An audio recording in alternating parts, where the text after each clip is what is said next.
এদিক দিয়ে আনতে হবে, রৌদ্র পড়বো। ও যদি 2000 টাকার জন্য বাঘ বিতণ্ডা হইতো তাহলে সে ইচ্ছা করলে তার পরের দিন আর কাজে নাও আসতে পারতো। চতুর্থ দিন কাজে আসার সময় আয়েশা বাসা থেকে একটি সুইচ গিয়ার চাকু নিয়ে আসে। তার গলায় যে পোড়া দাগ এবং জেনেভা ক্যাম্প এলাকায় থাকে আয়েশা নামের এক গৃহকর্মীর খোঁজ পাওয়া যায়। লাইলা আফরোজ, যার বয়স 48, তার মেয়ে নাফিসা 15 নৃশংসভাবে খুন হন। নির্মম ও বীভৎস এই ঘটনা সারা দেশে ব্যাপক চাঞ্চল্যের সৃষ্টি করে। প্রাথমিকভাবে জানা যায় ঘটনার দিন সকাল 7:51 হতে উক্ত বাসায় গৃহকর্মী আয়েশা প্রবেশ করেন এবং 9:35 সময় সে বাসা ত্যাগ করে। ধারণা করা হয় এই সময়ের মধ্যে উক্ত নৃশংস ঘটনা সংঘটিত হয়েছে। এই ঘটনায় নিহত লাইলা আফরোজের স্বামী বাদী হয়ে মোহাম্মদপুর থানায় একটি হত্যা মামলা দায়ের করে। ঘটনার পরপরই মোহাম্মদপুর থানা পুলিশ ও ডিএমপির ঊর্ধ্বতন কর্মকর্তাগণ ঘটনাস্থল পরিদর্শন সহ ঘটনার প্রকৃত রহস্য উদ্ঘাটন, ঘটনার সাথে জড়িত প্রধান সন্দেহভাজন গৃহকর্মী আয়েশার বিস্তারিত তথ্য সংগ্রহ করার কাজ শুরু করেন। তদন্তে জানা যায় সন্দেহভাজন গৃহকর্মী আয়েশা ঘটনার 3 দিন পূর্বে উক্ত বাসায় গৃহকর্মীর কাজ নেয়। কাজে যোগ দেওয়ার পূর্বে তার নাম ঠিকানা যোগাযোগের কোনো ফোন নাম্বার উক্ত বাসায় কারো কাছে ছিল না। সন্দেহভাজন আয়েশাকে শনাক্ত করার জন্য পুলিশ উক্ত ভবনের আশেপাশের সিসিটিভি ফুটেজ সংগ্রহ বিশ্লেষণ করে, কিন্তু কাজে আসা যাওয়ার সময় সে মুখ ঢেকে রাখত এবং তার চেহারা শনাক্ত করা সম্ভব ছিল না। এমনকি তার বাসার ঠিকানাও কেউ জানত না।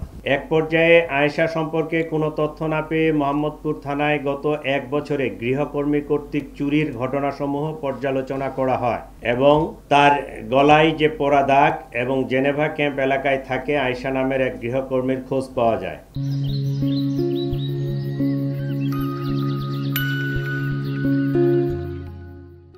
সে গত জুলাই মাসে মোহাম্মদপুর থানার হুমায়ুন রোডের এক বাসায় চুরির ঘটনায় জড়িত ছিল। সংশ্লিষ্টদের সাথে কথা বলে প্রাপ্ত তথ্য যাচাই বাছাই করে আয়েশার সাথে যোগাযোগের একটি মোবাইল নম্বর পাওয়া যায়। সেটি 2025-এর জুলাই মাসের ঘটনা। উক্ত নম্বরে যোগাযোগ করলে জানা যায় তার মোবাইল নম্বরটি কখন কে ব্যবহার করেছেন তিনি সঠিক মনে করতে পারছেন না। তবে কিছুদিন পূর্বে তার ফোনের ডিসপ্লে নষ্ট থাকায় রাব্বি নামে তার এক ছোট ভাইকে ঠিক করার জন্য দেয়। এ সময় সিমটি রাব্বির ফোনে ব্যবহার করা হয়ে থাকতে পারে। এভাবে রাব্বিকে শনাক্ত করা হয়। তিনি জানান রাব্বির স্ত্রীর নাম আয়েশা, সে মানুষের বাসায় গৃহকর্মীর কাজ করে। আরও জানা যায় তারা জেনেভা ক্যাম্পে ভাড়া বাসায় থাকে। এভাবে ঘটনার 24 ঘন্টার মধ্যে হত্যাকারী আয়েশার পরিচয় নিশ্চিত হওয়া যায়। আয়েশাকে গ্রেফতার করার জন্য পুলিশ প্রথমে হেমায়েতপুর তার মায়ের বাসায় অভিযান পরিচালনা করে, কিন্তু তার মা জানান তারা রাত্রে বাসায় ছিল কিন্তু সকালবেলা বের হয়ে গেছে।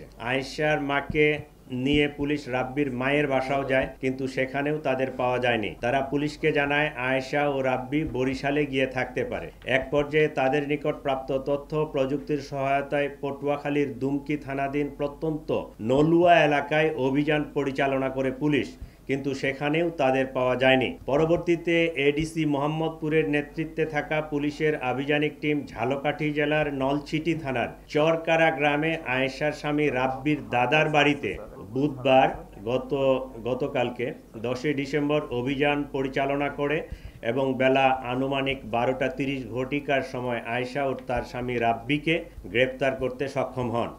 এ সময় তাদের কক্ষ তল্লাশি করে গৃহকর্মী আয়েশা কর্তৃক চোরাইকৃত একটি ল্যাপটপ উদ্ধার করা হয়। প্রাথমিক জিজ্ঞাসাবাদে আয়েশা ঘটনার সাথে জড়িত থাকার বিষয়টি স্বীকার করেছে। একইভাবে জানা যায় গৃহকর্মী নিয়োজিত থেকে চুরি করার অভ্যাস পূর্ব থেকেই তার ছিল। চাঞ্চল্যকর এই জোড়া খুনের কারণ অনুসন্ধানে আয়েশা বলে, কাজে আসার দ্বিতীয় দিনে সে বাসা থেকে 2000 টাকা চুরি করে। এ নিয়ে গৃহকর্ত্রী আয়েশাকে প্রশ্ন করলে তার সাথে গৃহকর্ত্রীর বাক বিতণ্ডা হয়। লাইলা আফরোজ আয়েশাকে পুলিশে দেওয়ার ভয় দেখান। চতুর্থ দিন কাজে আসার সময় আয়েশা বাসা থেকে একটি সুইচ গিয়ার চাকু নিয়ে আসে। ঘটনার দিন টাকা চুরি নিয়ে তাদের মধ্যে আবারও কথা কাটাকাটি হয় এবং ধস্তাধস্তির এক পর্যায়ে আয়েশা গৃহকর্ত্রী লাইলা আফরোজকে সুইচ গিয়ার দিয়ে এলোপাতাড়ি ছুরিকাঘাত করে। এ সময় তাদের মেয়ে নাফিসা তার মাকে বাঁচাতে এগিয়ে এলে তাকেও ছুরিকাঘাত করা হয়। ছুরিকাঘাতের ফলে অতিরিক্ত রক্তক্ষরণে মা ও মেয়ে দুজনেই মারা যান বলে প্রাথমিকভাবে প্রতীয়মান। ঘটনার সময় আয়েশা নিজেও আহত হয় এবং রক্তমাখা কাপড় চোপড় পাল্টিয়ে মেয়ে নাফিসার স্কুল ড্রেস পরে বাসা থেকে বের হয়ে যায়। যাওয়ার সময় ব্যাকপ্যাকে একটি ল্যাপটপ, মোবাইল ফোন আরও কিছু জিনিসপত্র নিয়ে যায়।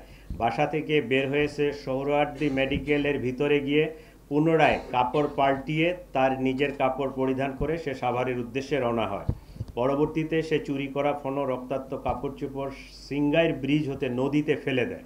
এই ছিল মোটামুটি আয়েশা সম্পর্কে। এটা একদমই ক্লুলেস একটা ঘটনা ছিল। সে মোবাইলও ইউজ করতো না, ছবি টবি কিছুই ছিল। গলার সাইডে যে পুরা দাগটা, এইটাই আমাদের একটা ক্লু, কারণ এই পুরা দাগ নিয়ে এর আগে এই মহিলা জুলাই 25-এ ধরা পড়ছিল। এইটা আমাদের থানায় একটা মোহাম্মদপুর থানায় জিডি ছিল। সেই জিডির ক্লু ধরে আমরা এই পুরা হত্যাকাণ্ডের রহস্যটা উদ্ঘাটন করতে সক্ষম হয়েছি এবং তাদেরকে গ্রেপ্তার করতে সক্ষম হয়েছে। আমি আপনাদের মাধ্যমে পুরা দেশবাসী, বিশেষ করে ঢাকা নগরবাসীকে অনুরোধ করব, আপনারা এই গৃহকর্মী, গৃহ সহায়তাকারী রাখার পূর্বে অবশ্যই তাদের পরিচিতি নিশ্চিত হবেন। প্রয়োজনে এনআইডি, এক কপি ছবি এবং সেই পুরুষ অথবা মহিলা যেই হোক না কেন তাকে চিহ্নিত করতে পারে এরকম এলাকার 2 জন স্থানীয় গণ্যমান্য ব্যক্তির মোবাইল নাম্বার এবং তাদের শনাক্ত হিসাবে তাদের যদি তথ্যগুলো নিয়ে রাখেন, তাহলে এই ধরনের অনাকাঙ্ক্ষিত ঘটনা আমরা এড়াতে পারব। এই ঘটনাটা অত্যন্ত দুঃখজনক। আমরা চাই না একই ঘটনার পুনরাবৃত্তি হোক। আপনারা সকলে সচেতন হন এবং আপনি গৃহকর্মী রাখার ক্ষেত্রে আপনারা এই অবশ্যই তার পরিচিতি নিশ্চিত না হয়ে কখনোই আপনার যে গৃহকর্মী সে আপনার বাসার বেডরুমে যায়, আপনি তার বানানো খাবার খান এবং তার সাথে আপনার নিরাপত্তার প্রশ্নটি জড়িত।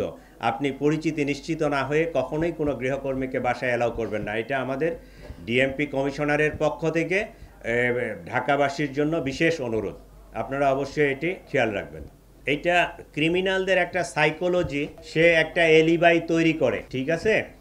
ও যদি 2000 টাকার জন্য বাকবিতণ্ডা হইতো তাহলে সে ইচ্ছা করলে তারপরের দিন আর কাজে নাও আসতে পারতো, কিন্তু সে ছুরি নিয়ে, চাকু নিয়ে তারপরের দিন ওই বাসায় ঢুকছে। তার মানে তার যে ক্রাইম করার যে ইন্টেনশন, এই মোটিভ নিয়েই সে ঢুকছে।